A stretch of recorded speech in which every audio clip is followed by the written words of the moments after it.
व्यवस्था परिवर्तन की भारत स्वाभिमान यात्रा के तृतीय चरण के अंतर्गत राष्ट्रनायक स्वामी रामदेव जी इन दिनों हरियाणा राज्य के दौरे पर हैं। गांव-गांव और शहर-शहर होते हुए स्वामी जी पहुंचे रेवाड़ी, जहां स्वामी जी ने शहीद स्मारक पर शहीदों की प्रतिमा पर माल्यार्पण किया एवं पुष्प अर्पित कर शहीदों को याद किया। इसके बाद स्वामी जी पहुंचे रेवाड़ी के ही रिजांगला में, जहां स्वामी जी ने शहीद स्तंभ पर माल्यार्पण किया व शहीदों को नमन किया। गांव के एक बुजुर्ग ने शहीदों के इतिहास की जानकारी दी। तदुपरांत स्वामी जी पहुंचे रेवाड़ी में भारत स्वाभिमान कार्यकर्ताओं से मिलने, जहां कार्यकर्ताओं ने स्वामी जी का ओम के ध्वनि के साथ जोरदार स्वागत किया। वह मंच पर स्मृति चिन्ह भेंट कर आशीर्वाद प्राप्त किया। जैसे जैसे 3 जून की तारीख नजदीक आ रही है, वैसे वैसे लोगों का आंदोलन को लेकर उत्साह व जुनून बढ़ता जा रहा है। राष्ट्रनायक स्वामी रामदेव जी महाराज ने रेवाड़ी में कार्यकर्ताओं की बैठक में कार्यकर्ताओं के माध्यम से पूरे देश से आह्वान किया है कि वे 3 जून के आंदोलन में कहीं भी शांति व्यवस्था भंग न होने दें और शांतिपूर्ण व लोकतांत्रिक तरीके से आंदोलन को सफल करें। स्वामी जी महाराज ने कार्यकर्ताओं को यह भी कहा है कि वे इस आह्वान को सुने और सब तक इसको पहुंचाएं। 3 जून की हमारी सबसे बड़ी सफलता यह होगी कि स्टेट की राजधानियों की तरफ और दिल्ली की तरफ लाखों ही नहीं, चाहे करोड़ों लोग कूच करें, लेकिन एक ही बात है, जहां पुलिस रोके वहां रुक गए, जहां के पुलिस गिरफ्तार करे वहां शांतिपूर्वक गिरफ्तारी दे दी, और जहां अनुमति दे आगे जाने की वहां पहुंच गए। विरोध प्रकट करना है, मकसद जंतर मंतर जाना है, लेकिन मकसद उससे भी बड़ा विरोध प्रकटना है कि मुझे जंतर मंतर नहीं जाने दिया जा रहा, मैं तो लड़ूंगा। ये नहीं होना चाहिए। जंतर मंतर वाला काम जहां रोक दिया वहीं जंतर मंतर है, और वही हमारी संगठन निष्ठा है, और वही हमारे आंदोलन की ताकत है। इस बात को समझना है। आपको यदि बॉर्डर पर रोक दिया जाता है, वहां रुक जाओ। 100 को रोका जाता है, 1000 को रोका जाता है, 10,000 को रोका जाता है, वहीं रुक जाओ। आप किसी स्टेट की राजधानी की तरफ बढ़ रहे हैं, आप बढ़ रहे हैं हैदराबाद की तरफ, आप बढ़ रहे हैं बेंगलोर की तरफ, आप बढ़ रहे हैं मुंबई की तरफ, आप बढ़ रहे हैं पटना की तरफ, आप बढ़ रहे हैं लखनऊ की तरफ या भोपाल की तरफ, जहां भी जिस कैपिटल की ओर आप आगे बढ़ रहे हैं, और वहां आपको रोक दी पुलिस की, आप तो नहीं जा सकते, वहां आप प्रदर्शन नहीं कर सकते। ठीक है, वहां नहीं कर सकते तो यहां करने दो। वो कहता है यहां भी नहीं कर सकते तो बोल फिर क्या करना है आप बता दो। हमें तो सरकार की गलत नीतियों का विरोध करना और काले धन को राष्ट्रीय संपत्ति घोषित करके देश को दिलाने के लिए हम आए, तो आप जो कहो वैसे कर लेते हम तो। वो कहे कि हम तो तुम्हें गिरफ्तार करेंगे, तो ठीक है गिरफ्तार कर लो। वो कहते नहीं, हमने तुमको यहीं अरेस्ट कर लिया, यहीं रुको, यहीं रुक जाते हैं, वहीं बैठकर अपने देशभक्ति के भजन गाओ। तो ये है तरीका। तो ये सबको सिखाना, जोश और जुनून पूरा होना चाहिए। एक दिन घर में रह के मिलेगो क्या? एक दिन हम घर में रहेंगे क्या मिल जाएगा? 100, 200, 500, 1000 रुपए का मेहनताना मजदूरी मिल जाएगी। एक दिन घर में रहोगे तो थोड़ा आराम मिल जाएगा। भाई आराम नहीं चाहिए अपने को। 2 ही काम हो सकते हैं घर में रहने से, या तो आराम मिल सकता है या आपको 100, 200, 500, 1000 रुपए मिल सकते हैं। और जब घर से बाहर निकलोगे तो 400 लाख करोड़ रुपए वापस आने का रास्ता खुलेगा, भ्रष्टाचार मिटने का राह। इस भ्रष्ट व्यवस्था परिवर्तन का एक बहुत बड़ा युगांतरकारी काम होगा। बस एक ही चीज सबको समझाना है, घरों से बाहर निकलो, जहां पुलिस गिरफ्तार करे वहां गिरफ्तारी दो, जहां पुलिस रोके वहां रुक जाओ, और चाहे कितना ही जुल्म हो, चाहे कितनी अराजक हो, हमला चाहे जैसा होगा, हाथ हमारा। ये सबको ये एक ही वाक्य समझाने की जरूरत है। फिर यूं लोग जो है ना, जो गांव के लोग होते हैं, कुछ जुनूनी लोग होते हैं, जवान लोग होते हैं, बोले फिर जो है ना ये विरोध हमारा, कि यही तो विरोध है कि लोग घरों से बाहर निकल गए। मकसद हमारा पुलिस से लड़ना नहीं है, मकसद हमारा हिंसा करना नहीं है, मकसद हमारा अराजकता फैलाना नहीं है, अशांति फैलाना नहीं है। मकसद हमारा जंतर मंतर जाना है यद्यपि, लेकिन वहां से पहुंचने से पहले ही गिरफ्तार कर लिया या उससे पहले ही रोक दिया तो विरोध करना मकसद है। वो जंतर मंतर भी जाके तो विरोध ही करेंगे। तो वो जहां हमें रोका जाए वहां रुक गए और दिन भर तपस्या की। एक ही दिन का है ना, अभी तो बाद में फिर लंबी तपस्या होगी। ऐसे ये काम होगा। अब इसमें तो कोई कंफ्यूजन नहीं है। मुझे लगता है अब ऐसे ही सबको समझाएंगे और 3 जून को एक नया इतिहास देशवासी बनाएंगे और उससे एक स्वर्णिम भारत बनने की आधारशिला 3 जून को पड़ेगी। फिर 3 जून को शाम को डिक्लेयर करेंगे कि आगे अगस्त में क्या करना है। बस पूरे देश में आंदोलन समितियों का गठन हो चुका है, गांव-गांव में। जहां नहीं हो चुका है वहां हो रहा है। जून महीने में पूरा काम हो जाएगा, फिर जुलाई महीने में उनका प्रशिक्षण चलेगा और अगस्त महीने में फिर महाक्रांति होगी। और जिसके लिए 7 लाख से ज्यादा वीरों ने शहादत दी, उन सब वीर वीरांगनाओं के, ऋषि ऋषिकाओं के, महापुरुषों के सपनों का भारत हम अपने हाथों से बना पाएंगे। ये अपने आंदोलन का मकसद है। व्यक्ति निर्माण और राष्ट्र निर्माण के अभियान को आगे बढ़ाएंगे और भारत को आध्यात्मिक शक्ति संपन्न, आर्थिक शक्ति संपन्न बनाएंगे। कार्यकर्ताओं को आंदोलन कैसे सफल बनाएं, इसकी जानकारी देने के पश्चात स्वामी जी महाराज पहुंचे बरेली कला रेवाड़ी में, जहां कार्यकर्ताओं ने स्वामी जी को साफा बांधकर उनका जोरदार स्वागत किया। तदुपरांत युग पुरोधा स्वामी रामदेव जी ने अपने उद्बोधन में कहा, 1,96,08,53,113 वर्ष पुराना साप्रतमा संस्कृति ही विश्व विहारा हमारा वैदिक सिविलाइजेशन है और इस पर हम सब भारतीयों को गर्व होना चाहिए। अब इससे अगली जो बात है, बात महत्वपूर्ण यह है कि एक तो अपने देश की 2 पहचान। एक तो भारत सृष्टि के आदिकाल से एक आध्यात्मिक देश रहा है। आध्यात्मिक जीवन मूल्य वो है जिन पर चल करके हमारे पूर्वजों ने पूरी दुनिया के लिए एक आदर्श स्थापित किया। तो अपना जीवन भी वह ऋषियों जैसा होना चाहिए। और यदि आप दिल्ली में आए तो 400 लाख करोड़ रुपए वापस आने का रास्ता खुलेगा, जो हिंदुस्तान सरकार, ये बड़ा काम है। और इसके लिए बाबा सुबह से शाम घूम रहा है। तो भाई, जिस सन्यासी को कुछ नहीं चाहिए, वो 365 दिन लू भी लागे, सर्दी भी लागे, गर्मी भी लागे, लोग गाड़ी भी दे, तो भी देश के वास्ते जब घूम रहा है, तो जब मैं 365 दिन घूम रहा हूं तो आपसे कहूंगा एक दिन घर से जरूर बाहर निकलना, और एक दिन घर से बाहर निकले तो हिंदुस्तान की। तो इस काम वास्ते सब निकलो। होगो कि अब जब लाखों लोग, करोड़ों लोग घरों से बाहर निकलेंगे तो सरकार घबराओगी। तो भाई जो कह रहा हूं कर दो, लेकिन एक काम करना, जब दिल्ली की ओर कूच करो, वहां तो जंतर मंतर पर पूरे देश में फिर अलग अलग राजधानियों में रखा है।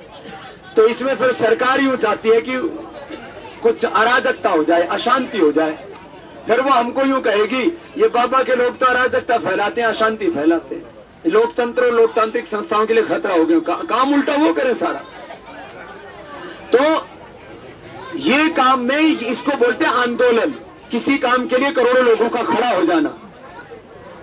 अब तुम रोज छोटे छोटे कामों के लिए इनके चक्कर काटते रहो, चप्पल घिसकी लोगों की, कोर्ट कचहरी का चक्कर काटता काटता अपना, यहाँ कोई पानी की लड़ाई, कोई बिजली की लड़ाई, बच्चों की, एक एक काम के लिए सारी जिंदगी गुजर जाएगी।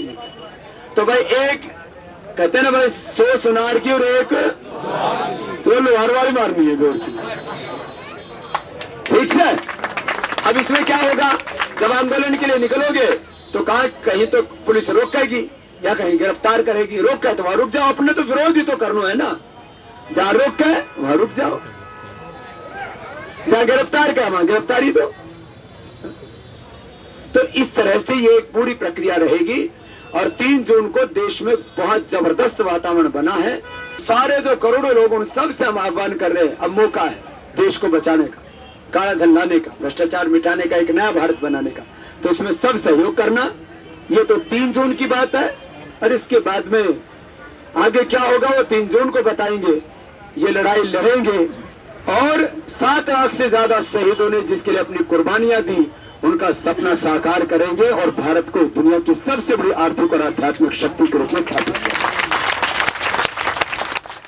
बरेली कला रेवाड़ी में लोगों को भ्रष्ट व्यवस्था से अवगत कर स्वामी जी चल दिए कोसली की ओर। लेकिन रास्ते में बढ़ने वाले बालधन खूर्द एवं बालधन कला के लोगों ने स्वामी जी के काफिले को रोक उनसे आशीर्वाद प्राप्त किया। इस देश को आगे बढ़ाने के लिए मजदूर हैं, किसान हैं, बच्चे हैं, बालक हैं, जवान हैं, सब दुखी देश में, और ऊपर बैठे बैठे भ्रष्टाचारी इस देश ने लूट के खा गए। 400 लाख करोड़ रुपए लूट लिया। कितना? अरे जोर से तो बोलो, ये कितना पैसा हमें दे रहा है? बोल बाबा, हमने तो लाख करोड़ लाख रुपए थोड़ा ने देखा है, और लाख 2 लाख 10 लाख देख लिया, तो करोड़ तो दिखा नहीं होगा थारा बाप दादा ने। तो 400 लाख करोड़ इतना हुआ कि वापस मिलेगा तो थारा भी, अब तो थारो गांव को नाम ही बाल धन है, बाद में धनी धन होगा गांव में। एक गांव ने 100 करोड़, कितना? 100 करोड़। थारा गांव में 100 करोड़ खर्च करने वास्ते जगह है? बोले बाबा दिला दे, ठिकाना लगा देंगे। इतना 100 करोड़ एक गांव ने कितना? इतना रुपए लूट ले इन बेईमानों ने। अब ये वापस लेना है, और ये इनके बाप दादे के नहीं, ये तो सरकारियों का है ना। हमने सड़क बना दी, हमने बिजली लगा दी, स्कूल बना दिए, इनके बाप दादा के पैसे से नहीं, हमारा पैसा ले और उसे लगाओ, टैक्स का पैसा ले और इधर उधर से ले, देश का पैसा है ये, इनके बाप दादे का नहीं। खावे ज्यादा लगावे, और अपने घर पे तो कुछ नहीं, इनका घर है ही नहीं। ये जिन घरों में रहो हमारे पैसे से बने हुई, जिन गाड़ियों में हमारे पैसे की पेट्रोल मारो जड़ा, फोन पे बात कर हमारा पैसा से, इधर उधर घूमे हंड हवाई जहाज में विदेश में हमारे पैसे से, फिर इनको काम किसे? देखो हमने तो बेरो नहीं, वो वोट ले जाओ और कुछ फिर राम राम। तुम्हें 400 लाख रुपए लाने वास्ते बड़ा आंदोलन शुरू करो, इसमें सब साथ दियो। साथ दोगा? जिनमें थोड़ी बहुत हिम्मत है वो थोड़ा दिल्ली तक आ जाइयो, ठीक से। और 3 तारीख में तुम घर में रहोगा तो क्या कर लोगा? घर में या तो आराम करोगे, या ताश खेलोगे, या टीवी देखोगा, और थोड़ा बहुत कहीं काम कुम करो तो कहीं काम करने को सो जाएगा। तो बाबू नहीं सोए तो तुम भी मत सो।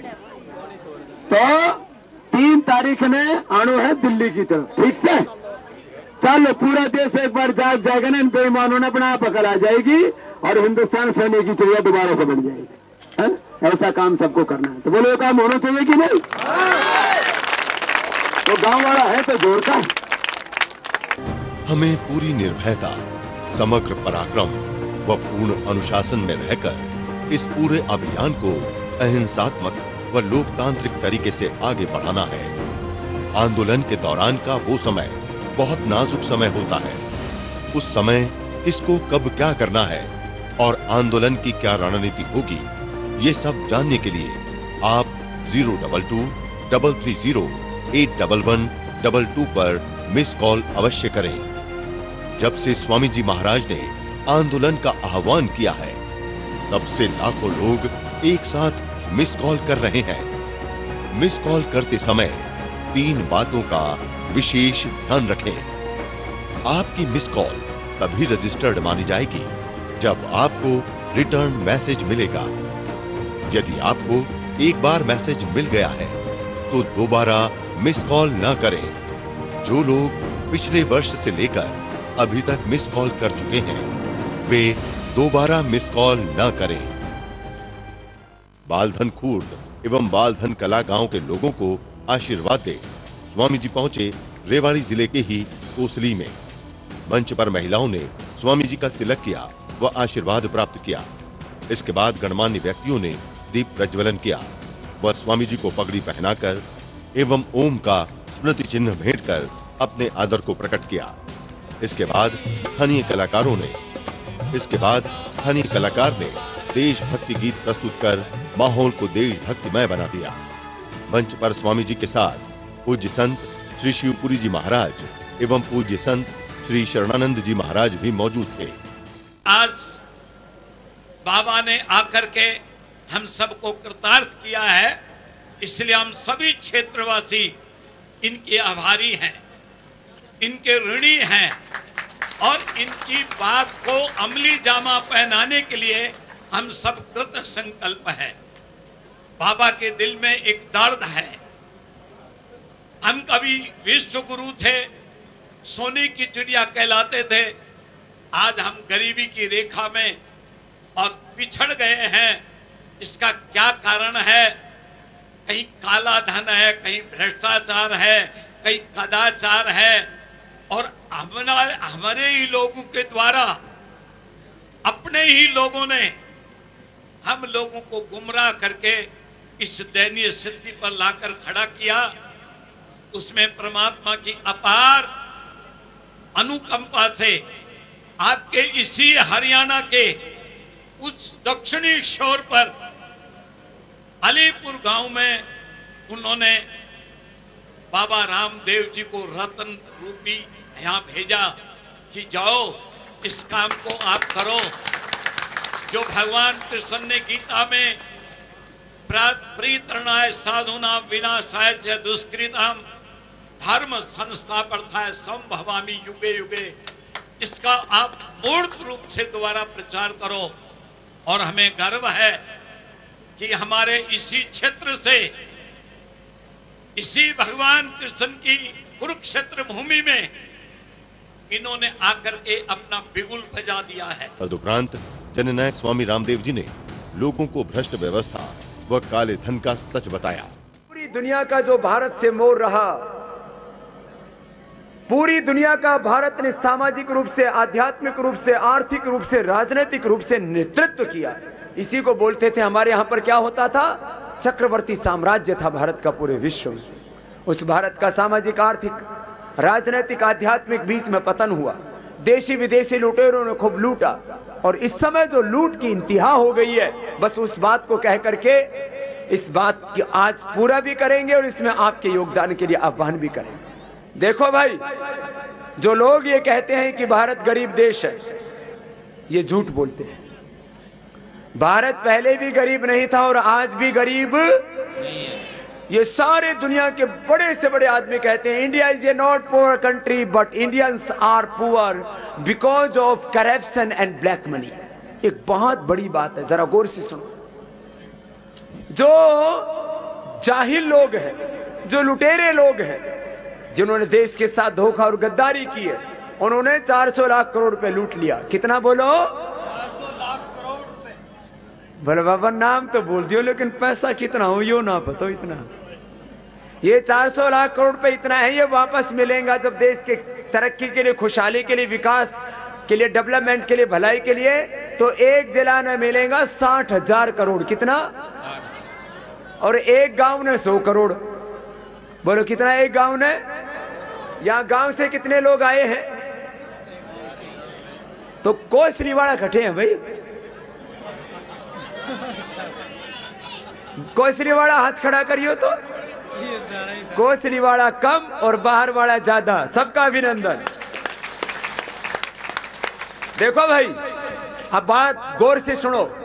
तुम खेती क्यों करो भाई? खेती करके क्या मिले? फसल का पैसा। और अब ये नौकरी धंधा करके, बिजनेस, व्यापार, फैक्ट्री चला के क्या मिले? बोलो।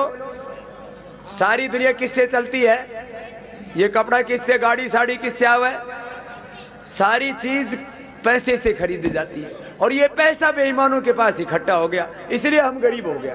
इन बेईमानों ने सारा पैसा लूट लूट के, जो हमने टैक्स का पैसा दिया वो सारा इन्होंने लूट लूट के, और उसी को काला धन देश के बाहर भीतर जमा कर लिया। 300 लाख करोड़ रुपए का तो बेईमानों ने सोना खरीद लिया। कितने का? अरे जोर से तो बोलो। 300 लाख करोड़। 1 लाख टन सोना खरीदा इन बेईमान लोगों ने। कितना? 1 लाख टन। 1 किलो सोना को भाव क्या हुआ है?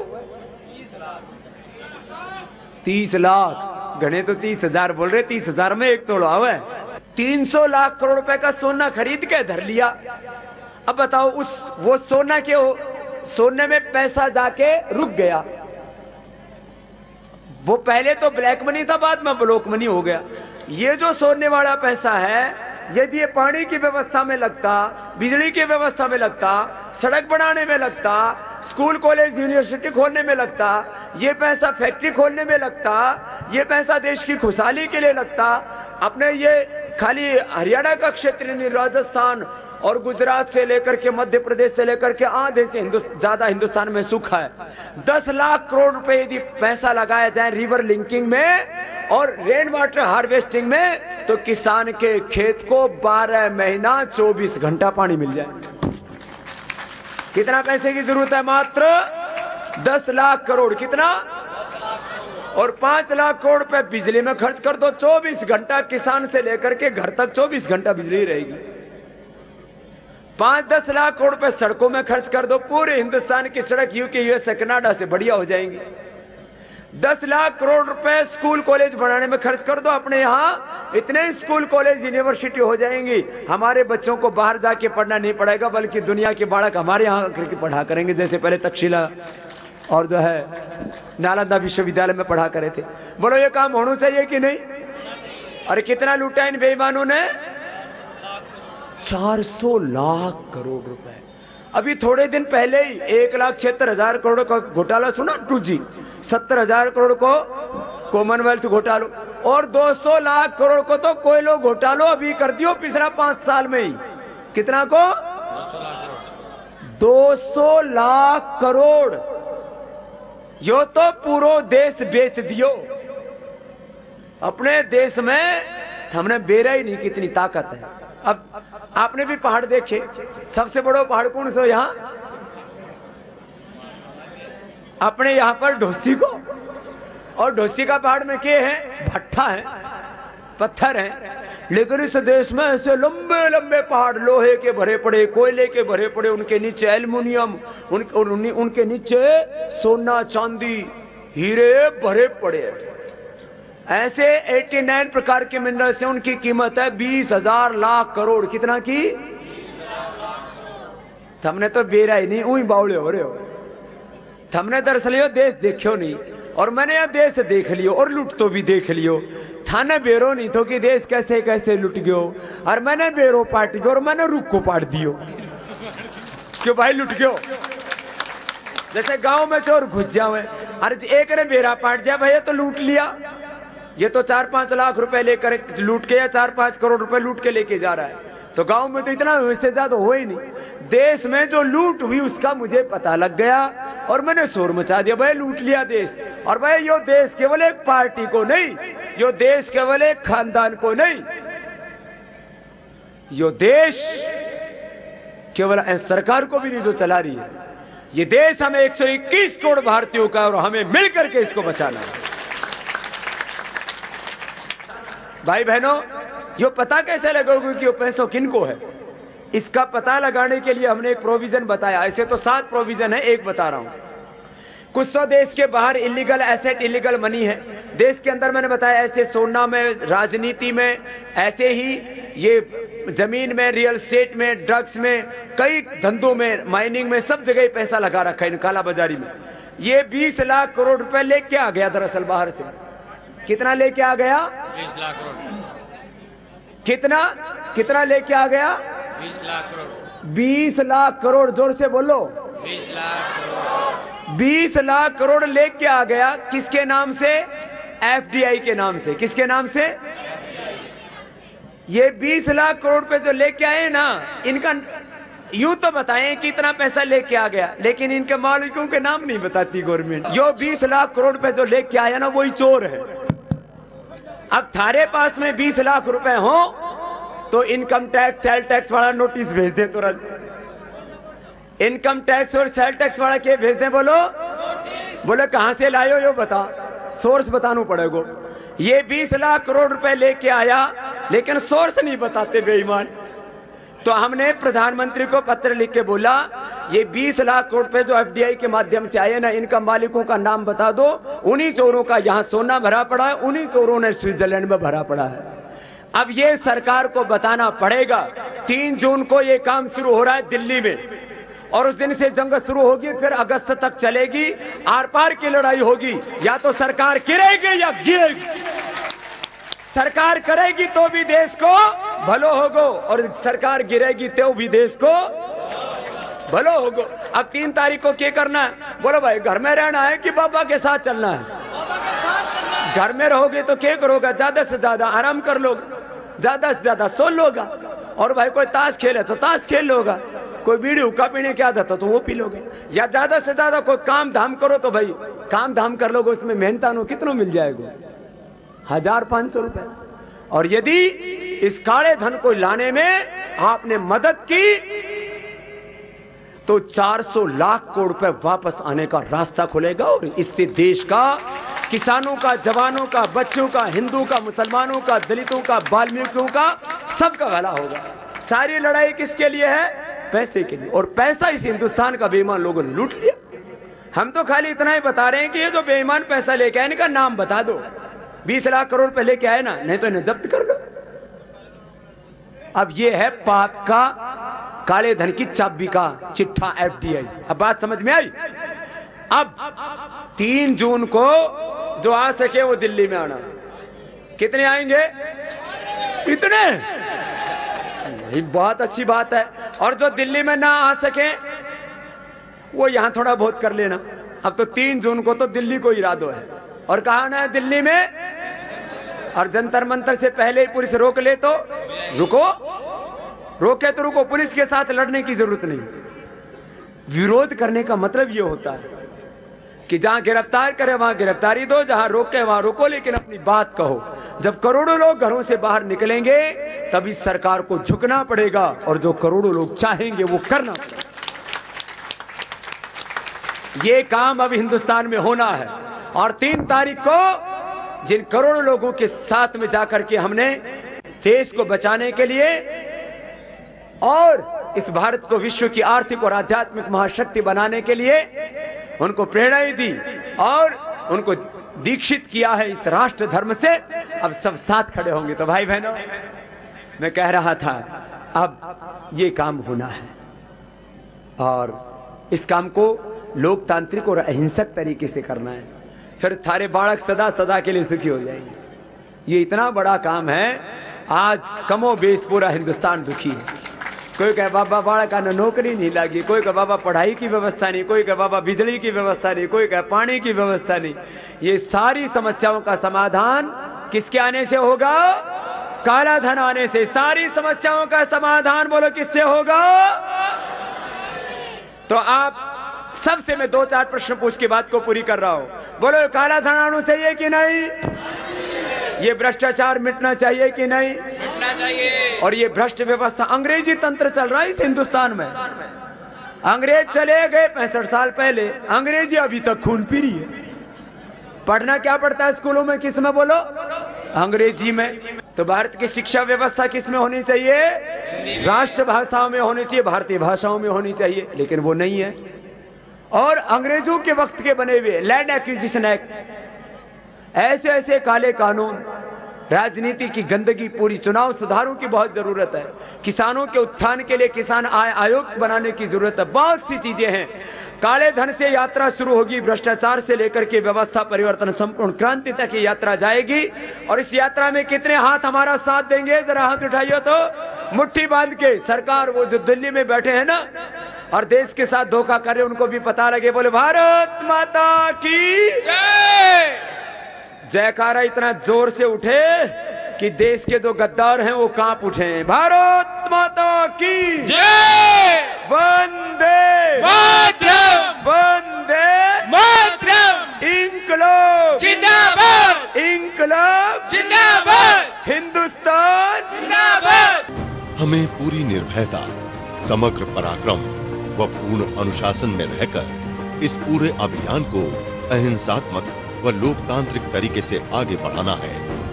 आंदोलन के दौरान का वो समय बहुत नाजुक समय होता है। उस समय किसको कब क्या करना है और आंदोलन की क्या रणनीति होगी, ये सब जानने के लिए आप 022 330 81122 पर मिस कॉल अवश्य करें। जब से स्वामी जी महाराज ने आंदोलन का आह्वान किया है, तब से लाखों लोग एक साथ मिस कॉल कर रहे हैं। मिस कॉल करते समय 3 बातों का विशेष ध्यान रखें। आपकी मिस कॉल तभी रजिस्टर्ड मानी जाएगी जब आपको रिटर्न मैसेज मिलेगा। यदि आपको एक बार मैसेज मिल गया है तो दोबारा मिस कॉल न करें। जो लोग पिछले वर्ष से लेकर अभी तक मिस कॉल कर चुके हैं वे दोबारा मिस कॉल न करें।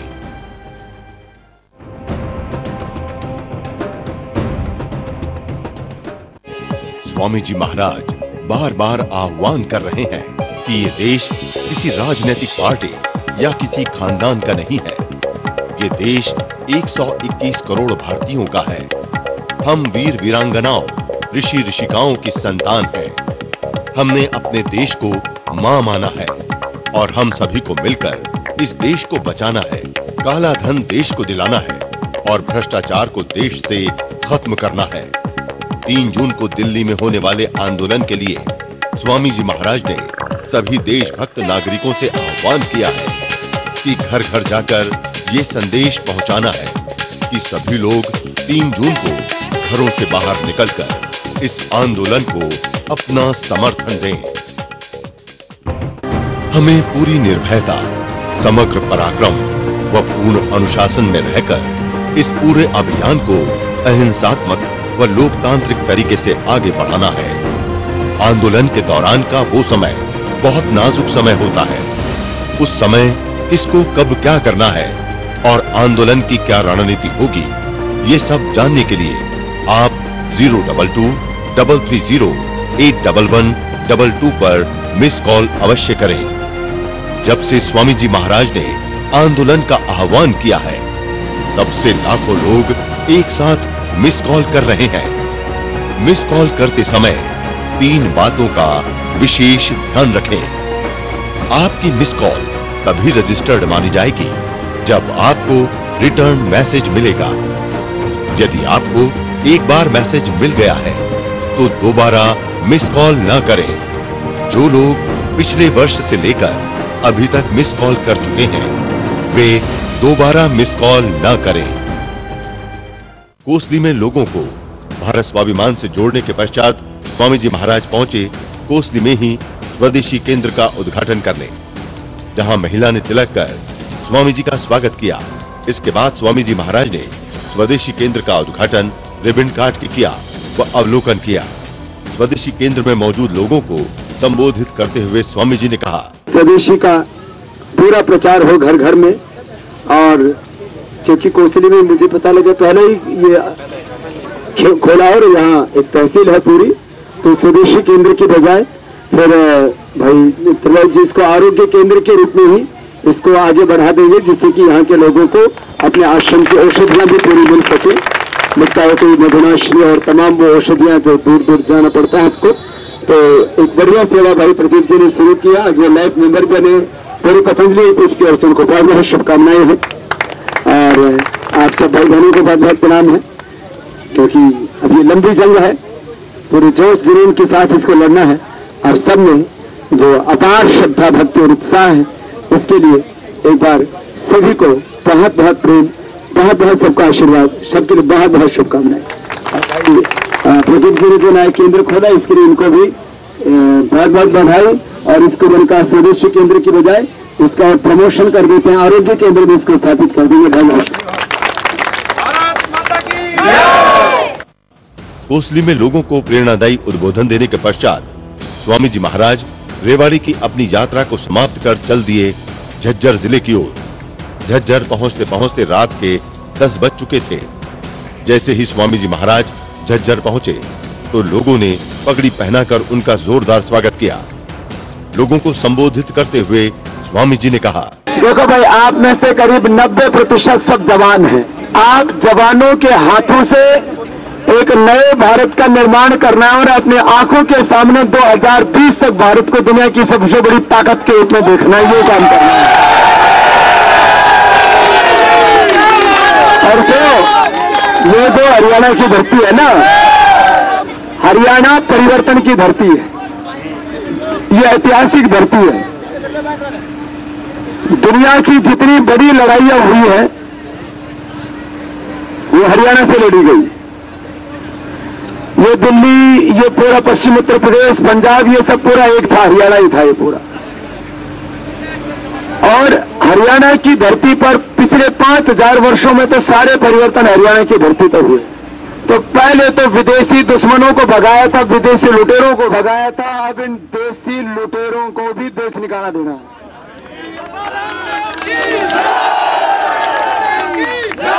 तो 3 जून में घर होगा कि हमारे साथ आओगा? सुनो, झज्जर में स्वामी जी महाराज ने आज अपनी यात्रा का शुभारंभ किया।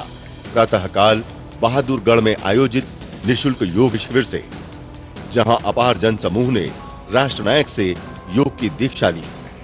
योग के साथ साथ स्वामी जी महाराज ने यहां उपस्थित साधकों को 3 जून को दिल्ली में होने वाले आंदोलन से अवगत कराया। भाई बहनों, अब 3 जून को दिल्ली में शुरू होगा फिर से कार्यक्रम, ठीक से? तो 3 जून में देह के साथ साथ इस देश को बचाने के लिए, तन को तो योग से संवार लिया हम, वतन को बचाने के लिए 3 जून को ये काला धन लाने के लिए 400 लाख करोड़ रुपए को, कितना है ये? अरे जोर से तो बोलो। 400 लाख करोड़, एक जिला ने 60,000 करोड़, एक गांव में 100 करोड़ मिलेंगे, इतना पैसा है। और कहां कहां लगा रखा है इसको? एक तो विदेश में और एक देश में। अब इसको काले धन को लाने के लिए, देश को बचाने के लिए, भाई पूरा देश तो इसमें बाहर निकलेगा।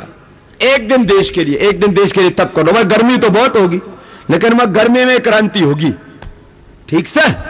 तो एक दिन देश के लिए थोड़ी गर्मी सहनी है तो सहले ने। जब बाबू 365 दिन न सर्दी न देखा, न गर्मी देखा, न मान न अपमान, न लाभ न हानि। अब तो बस एक ही ध्येय है, किसी भी कीमत पर अब इस देश को बचाना है, ये काला धन लाना है, भ्रष्टाचार मिटाना और भारत को विश्व की महाशक्ति बनाना और बने। ये काम अब होना है। और वह होना है तो भाई अपने को क्यों नहीं करना है? फिर क्या हम भारतीय नहीं है क्या? तो अगली बात सुनो, लोकतंत्र में सबसे बड़ी शक्ति होती है जनता की। जनता जिस काम के लिए खड़ी हो जाए वो सरकार को करना पड़ेगा। ये लोकतंत्र है। और लोकतंत्र में एक प्रधानमंत्री, राष्ट्रपति और आम नागरिक को, चाहे ठेला चलाने वाला, रिक्शा चलाने वाला हो, खेती करने वाला हो, नौकरी धंधा करने वाला हो, योगी हो, सन्यासी हो, साधक हो, कोई भी हो, एक आम बच्चे से लेकर के बुजुर्ग तक, प्रधानमंत्री से लेकर के राष्ट्रपति तक, सबको एक ही जैसे अधिकार दिए गए हमारे संविधान में। जब करोड़ों लोग ये आवाज उठाएंगे कि भाई अब एफडीआई में जो पैसा लेकर के आए थे उनके नाम बताओ, जो तो आया हुआ है, काले को सफेद करके लाया हुआ है ना, तो नाम तो बताना पड़ेगा, इसका मालिक कौन है, और उससे सारो राज खुल जाएगा। ये काले धन की चाबी है एफडीआई। तो करना क्या पड़ेगा? जब इस अभियान के लिए घर से आप 3 जून को बाहर निकलेंगे तो 400 लाख करोड़ रुपए वापस आने का रास्ता खुलेगा। ये बहुत बड़ी बात है, सबको समझने की बात है। फिर बहुत से लोग बोले बाबा ये तो बढ़िया बढ़िया काम भी तो करे, जन कल्याण योजना है, चलाओ नेता, जन कल्याण योजना है, हमारे टैक्स के पैसे से चलाते हैं, अपने पैसे से नहीं चलाते। इनके रहने के लिए मकान, इनकी जिन गाड़ियों में चलते उन गाड़ियों का खर्चा, पेट्रोल, इनका मोबाइल का खर्चा, इनकी यात्राओं का खर्चा सब हमारे पैसे से चलता है। इन्होंने तो 1% देश की कोई सेवा की हो, 99% तो लूटा ही है। और जब हम आंदोलन करते हैं तो हम पर आरोप लगाते हैं लोकतंत्र के लिए खतरा है, ये लोकतंत्र को कमजोर कर रहे हैं, लोकतांत्रिक संस्थाओं को कमजोर कर रहे हैं, अराजकता अशांति फैला रहे हैं। तो इससे बचना पड़ेगा। जेपी ने एक मंत्र दिया था, हमला चाहे जैसा होगा, हाथ हमारा नहीं उठेगा। ये इसलिए मैं बोल रहा हूं, कल को यही बदमाश हमें ही कहेंगे ये बाबा तो अराजकता अशांति पैदा कर रहा है देश में। अराजकता अशांति इन्होंने पैदा की है देश में। गरीबी, भूख, अभाव, नक्सलवाद, माओवाद, सारी समस्याओं का कि इन्हीं की गलत नीतियों के कारण, इनकी गलत नीयत के कारण से, लूट की वजह से हिंदुस्तान में सारा नर्क बना हुआ है। अराजकता अशांति इन्होंने पैदा की है। लोकतंत्र और लोकतांत्रिक संस्थाओं को इन्होंने कमजोर किया। लेकिन आरोप हम पर लगाएंगे कब? जब आंदोलन के लिए खड़े हुए लोग हाथ उठाएंगे। झगड़ो मारो पुलिस के साथ थोड़ी है, झगड़ा तो हमारा 400 लाख करोड़ रुपए के लिए, काले धन के लिए, भ्रष्टाचार को मिटाने के लिए, इस भ्रष्ट व्यवस्था को खत्म करके जो अंग्रेजों के वक्त से चली आई इस सारी की सारी लूट की व्यवस्था खत्म करके इस भारत को आगे बढ़ाने के लिए। तो क्या करना है? हमला चाहे जैसा होगा,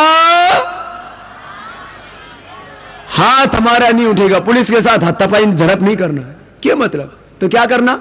घर से बाहर सब निकलना, करोड़ों लोग बाहर निकल करके विरोध प्रकट करना कि अब लाना पड़ेगा, सरकार ने काढ़ो।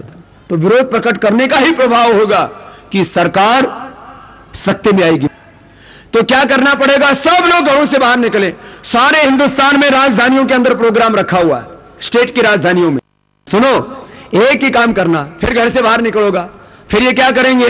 फिर ये जहां से भी लोग निकलेंगे उन्हें रोकेंगे और जबरदस्ती हिंसा फैलाएंगे, जबरदस्ती लाठी भी चलाओगे, कुछ करेंगे, लेकिन खड़े हो जाओ, क्या करेगा? पुलिस वाला भी, वो भी तो हिंदुस्तानी है, कोई विदेश से थोड़ी है। वो देखा कि भाई आदमी तो हाथ ही नहीं उठा रहा, इसका डंडा कैसे मारा? जा रोक के वहां रुक जाओ, विरोधी तो प्रकट करना है ना। माना कि 3 जून को जंतर मंतर भी आना है, लेकिन जंतर मंतर आके क्या करना है? विरोधी तो जताना है ना। तो विरोध जहां रोक के वहीं जताओ, जहां पुलिस रोके वहां रुकना, और जहां गिरफ्तार करे वहां गिरफ्तारी देना। एक ही दिन तो काम है, बाकी फरार पार की लड़ाई तो अगस्त में लड़ेंगे। तो एक दिन में ये सख्ते में आएंगे और फिर इनको करना ही पड़ेगा। मैं आपको ये विश्वास दिलाता हूं। देखो, पहले 1857 की जो क्रांति थी ना, 100 साल लगे थे, अब 2 महीने लगे या 2 साल लगे, इससे ज्यादा टाइम नहीं लगेगा, बस थोड़ा सा इंतजार करो। तो 3 जून ने एक दिन घर के बाहर निकलियो देश के लिए। इसमें कोई हमको अराजकता अशांति फैलाने के लिए या कोई गोली लाठी चलाने के लिए नहीं जा रहे हैं। तो 3 जून को कितने लोग इस देश को बचाने के लिए, काला धन लाने के लिए, भ्रष्टाचार मिटाने के लिए, एक मजबूत भारत बनाने के लिए कितने हाथ साथ देंगे? सबके सब हाथ उठा के रखो जरा। आपके हाथ ही ऊपर वाले भी देखेंगे ना, तो 2-2 हाथ जिनसे करने वो भी देख लेंगे भाई ये तो भारत माता की जय। शिविर के दौरान ही स्वामी जी के गुरु आचार्य बलदेव जी महाराज भी उपस्थित थे। जन समूह को अपना आशीर्वचन एवं मार्गदर्शन देने पहुंचे। चाहे काला धन लाना हो, चाहे भ्रष्टाचार मिटाना हो, चाहे और सभी सावादी दुर्गुणों को समाप्त करना हो, शक्ति प्राप्त करने के लिए प्रभु का नाम लेना अत्यंत आवश्यक है। बार बार ईश्वर का नाम लेने से ऊर्जा मिलेगी, शक्ति मिलेगी। ये ऋषियों का देश, धार्मिक देश, चरित्रवान देश आज चरित्रहीन के नाम से माना जाता है। यदि देश के 7 लाख नौजवानों को खून देने वाले नौजवानों को पता होता कि जैसे आज का देश ऐसा देश बनेगा, तो वो कुर्बानी ना देते। ये वो देश न में जनपदे स्टेनो, ये हमारे देश में कोई चोर नहीं था, कोई डाकू नहीं था, और कोई कंजूस नहीं था, कोई अविद्वान नहीं था, कोई भी ऐसा नहीं था कि जो बिना हवन के प्रातःकाल सायंकाल भोजन करता हो। कि कहाँ गया वो देश? आप सबसे पहले बालकों को, बालिकाओं को ब्रह्मचर्य का पालन कराओ, टेलीविजन बंद कराओ, उनका शराब बंद करो। इस प्रकार से करते हैं तो ऐश्वर्य जो है ऐसे बचेगा जैसे कि बरसात होती है। इस प्रकार से प्रभु किसी प्रकार से कमी नहीं छोड़ेगा। सभी जितने यहाँ पर आए प्रतिज्ञा लेके जाएं, अपना अपना गांव तो, अपना अपना घर तो शराब मुक्त बनाना है और गो हत्या नहीं रहने देनी है अपने देश में। ये कलंक समाप्त करना है। स्वामी जी महाराज का हृदय से स्वागत करता हूँ। बहुत बड़ा अभियान चला रहे हैं। ईश्वर इनकी लंबी आयु को स्वस्थ रहें, प्रसन्न रहें, और आप सब के सब जो हैं आप भी आनंदित रहें, जिससे कि यह देश बच सके और ऋषियों का भात किरणवंत विश्वमार्यम का हम वो स्वप्न पूरा कर सकें। ओम शांति शांति। शिविर के अंतिम चरण में पतंजलि योग पीठ द्वारा संचालित गुरुकुल किशनगढ़ घासेड़ा के ब्रह्मचारियों ने योग व व्यायाम की सुंदर प्रस्तुति दी और स्वामी जी का आशीर्वाद प्राप्त किया।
शिविर के उपरांत जननायक स्वामी रामदेव जी ने पत्रकार वार्ता के माध्यम से संपूर्ण देशवासियों को 3 जून को होने वाले आंदोलन की जानकारी दी।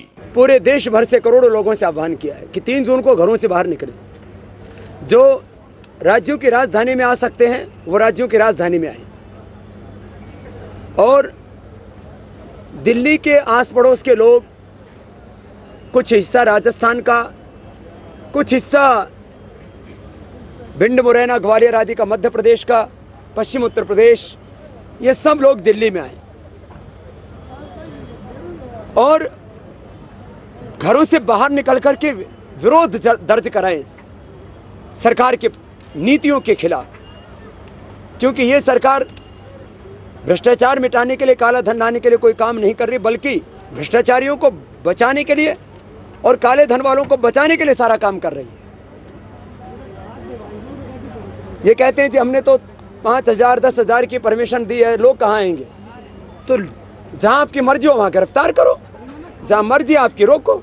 लोगों को लोकतंत्र में अहिंसात्मक और शांतिपूर्वक तरीके से, संवैधानिक तरीके से विरोध करने का अधिकार है, और लोकतंत्र में जितने अधिकार एक प्रधानमंत्री और राष्ट्रपति को प्राप्त हैं उतने ही एक आम नागरिक को प्राप्त हैं। अब अपने अधिकारों का उपयोग करके इस देश को देश का अधिकार दिलाना है, देश का हक दिलाना है, देश को न्याय दिलाना है, देश की खुशहाली के लिए, देश की तरक्की और विकास के लिए, काला धन लाने के लिए घरों से बाहर निकलना है लोगों को। तो मैं जितने भी इस आंदोलन के समर्थक हैं, जो चाहते हैं कि देश का काला धन करीब 400 लाख करोड़ रुपए देश को वापस मिले, जिससे कि पूरे देश में खुशहाली आए, हिंदुओं को, मुसलमानों को, वाल्मीकियों को, दलितों को, सवर्णों को, ब्राह्मण, क्षत्रियों, वैश्यों को, संपूर्ण हिंदुस्तानियों को, किसानों को, जवानों को, सबको अपना हक मिले। अब अलग अलग लड़ाई लड़ने से कोई फायदा नहीं। कोई जल की, कोई जंगल की, कोई जमीन की, कोई भू संपदाओं की लड़ाई लड़ रहे हैं, अलग अलग सवालों पर अलग अलग तरह के रोज यहाँ पर सत्याग्रह होते हैं, रोज यहाँ पर अनशन होते हैं। अब भाई एक ही साथ लड़ाई लड़ लो। ये भ्रष्टाचार से लड़ाई शुरू होगी, काले धन से लड़ाई शुरू होगी और व्यवस्था परिवर्तन तक जाएगी। इसलिए ये बड़ी लड़ाई है और इसके पूरे होने से सबका हित अपने आप सधेगा। इसलिए जो चाहते इस देश को न्याय दिलाना, देश के लोगों का हक दिलाना, ये आर्थिक और सामाजिक असंतुलन को मिटाना, कहाँ वो देश जो सदाचार में नंबर 1 था वो भ्रष्टाचार में नंबर 1 हो गया? कहाँ वो देश जो परम वैभवशाली था वो दरिद्रता के शिखर पर पहुंच गया? कहाँ वो देश जहाँ अश्वपति कहते थे कि मेरा आदर्श राज्य न में सेनो जनपदे न कदर्यो न मद्यप न नाना हिताग्नि न स्वरिणी को था। इतना ऊंचा देश था ये भारत, जिसमें एक भी व्यक्ति शराब नहीं पीता था, एक भी व्यक्ति चोर नहीं था। आज बड़ों में तो लोगों की जुबान पर एक जुमला आ गया है, 100 में से 99 बेईमान, कैसे कहो मेरा भारत महान। और नीचे के लोगों तक जब बात थी तब तक तो ठीक था, बात जब प्रधानमंत्री के ऊपर आ जाती है तो फिर लोकतंत्र में बचता क्या है? और आरोप कोई हम नहीं लगा रहे, क्या एक संवैधानिक संस्था है और प्रधानमंत्री संविधान का सबसे बड़ा पद है। अब देखना होगा कि इसमें से कौन सच्चा और कौन झूठा। ये तो देश के लोकतंत्र का सवाल आ गया है, ये छोटी बात नहीं है। अब इसको खाली मीडिया की बयानबाजी तक नहीं देखना चाहिए हमको, अब इसके हकीकत तक पहुंचना चाहिए हमको। तो अब 3 जून को लोग घरों से बाहर निकलेंगे, लाखों लोग निकलेंगे। अब प्रश्न ये आता है, इतने लोग समाएंगे कहाँ, इतने लोग प्रदर्शन करने के लिए आएंगे कहाँ? तो ये सरकार की जिम्मेदारी है। हाँ, लेकिन लोग अराजकता नहीं करेंगे, ये हम नैतिक रूप से और जिम्मेदारी के साथ लोगों से कह रहे हैं कि हमला चाहे जैसा होगा, हाथ हमारा नहीं उठेगा। ये नारे के साथ हम लोगों को घरों से बाहर निकाल रहे हैं। हम अराजकता और अशांति करने के लिए नहीं आए, लोकतंत्र और लोकतांत्रिक संस्थाओं को कमजोर करने के लिए हम लोगों को घरों से बाहर निकलने के लिए आह्वान नहीं कर रहे हैं। लेकिन जब सरकार सुन ही नहीं रही है तो आह्वान तो करना ही पड़ेगा। और लोकतंत्र में उनका सबसे बड़ी ताकत जनता की होती है। जनता जब सड़कों पर आएगी तो संसद में बैठे जो लोग हैं उनको सोचना पड़ेगा देश के बारे में। हम इतनी सी तो बात करें, भाई काले धन के 3 अड्डे, एक तो देश के बाहर, एक देश के अंदर और एक एफडीआई। एक विदेश, एक देश, एक एफडीआई, ये 3 काले धन के अड्डे हैं। इसकी चाबी क्या है?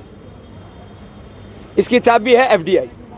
काला धन जो बाहर इलीगल एसेट, इलीगल मनी के रूप में जमा है, और काला धन जो इलीगल एसेट, इलीगल मनी के रूप में देश में है, चाहे वो माइनिंग में है, चाहे रियल एस्टेट में है, चाहे लैंड में है, चाहे काला बाजार में है, चाहे पॉलिटिक्स में है, चाहे ड्रग्स में है, चाहे नक्सलवाद माओवाद में, और सबसे बड़ा काला धन है सोना में। करीब 1 लाख टन सोना, 300 लाख करोड़ रुपए वहाँ निवेश कर रखा है। ये ब्लैक मनी तो है, ये ब्लॉक मनी भी है, उससे देश की कोई तरक्की भलाई विकास नहीं हो रहा है। ये एक FDI वाला बस खुलासा होने से आर्थिक पारदर्शिता आ जाएगी देश में, और ये 400 लाख करोड़ रुपए मिल जाएगा। हमें